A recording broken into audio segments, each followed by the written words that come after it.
story for our player classes. All right, so the first thing we wanted to do is look at the history and character backgrounds.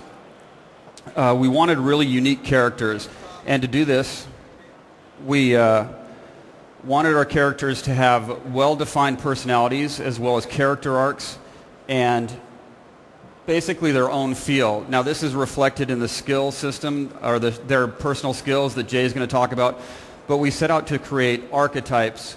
When you're playing a barbarian, you want to feel like you're playing the powerful fighter from the way he talks to the skills he has.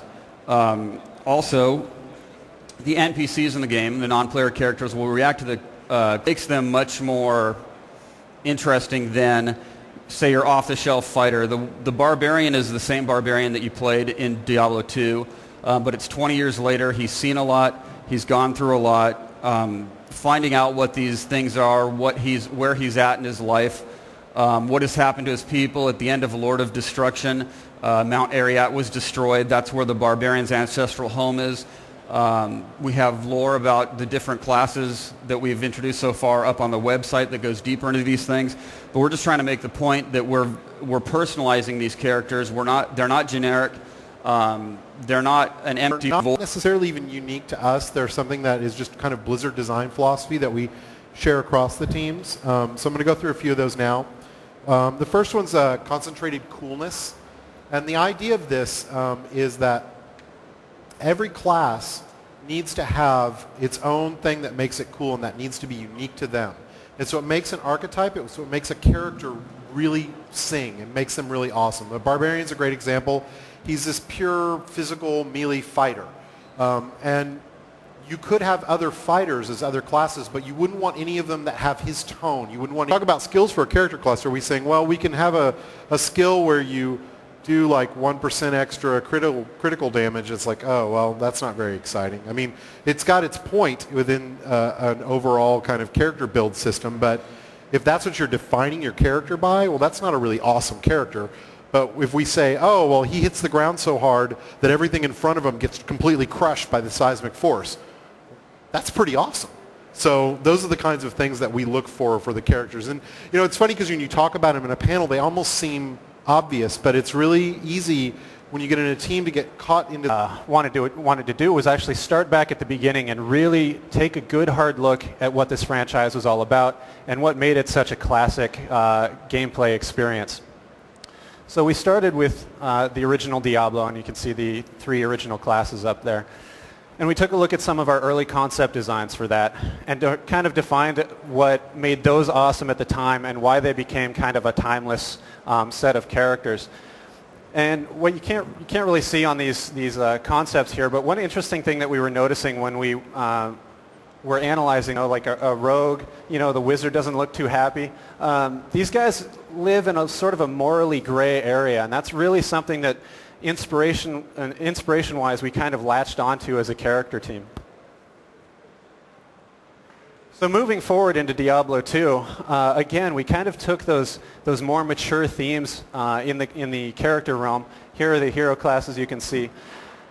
And in Diablo 2, we kind of expanded on that. So with the Diablo 1 heroes, we had some morally gray characters. Well, in Diablo 2, what you see with the Necromancer and the Assassin, I mean, those names right there are downright mean. I mean, in some cases, those could actually be enemies in a game, not just a hero class. And so that's really what we loved to think about was, this universe is extremely harsh. This is a place that if you're walking down the street, you have the chance to run into a demon or a character or a creature that could kill you at any instant. What kind of a hero is going to exist in those worlds? So from a philosophical standpoint, that's where we started. That's the inspiration that we wanted to start with, was just that dark overtone of the universe. So that brings us to kind of how we approached the Diablo 3 design. You can see we have some concepts of the barbarian. And this is actually the barbarian from the Diablo 2 universe. He's the same character. And you can see that we're keeping a lot of those same philosophies. The sharp armor, I mean, if this guy moves in the wrong way, he's going to impale himself, but that's just extra protection for the harsh environment that these guys live in. This is just the day-to-day life that these guys have to lead. So talking about the barbarian specifically and updating a classic, this was really exciting for us. This was an opportunity to take just a classic character that we all love to play and just bring him back to life. I mean, what's this dude been up to for the last 20 years? As Leonard was saying, this guy's 8 feet tall, 300 pounds of pure muscle, and he saw some stuff in Diablo 2 that, would kill most people. So, giving him a little bit of age, kind of graying his hair down, making him look a little more matted. And then he's got these big gnarly scars on him and all sorts of craziness going on like that. So for us, when we were talking with Leonard and what Jay wanted to accomplish from the design side, we kind of pulled all that stuff together with, what we wanted to accomplish by selling the story visually. And it's those scars, it's that gray hair, it's how that armor, kind of lands on his visually, he's much more stunning. He's just this big, vibrant plumes of feathers to scare off his enemies. His face mask is designed in a way to actually be very dark and brooding looking. Even though he's this frail old man underneath, when you see him for the first time, he actually presents this massive kind of structure in front of you because of the extra plumage on his face mask, because of the dark look on the face of the mask. And that's really kind of what he's all about, is just messing with your mind so that he doesn't get hit physically. So with that, I'm going to hand it back to Leonard. All right. Thank you, Brian. One of the things we decided to do in Diablo 3 that's different from, a little bit different from Diablo 2 and the first Diablo game is we expanded their voice. And in the first two games, they had limited voice. They would tell you when your inventory was full. They might comment on a situation or, say, rest in peace when they put a soul down. But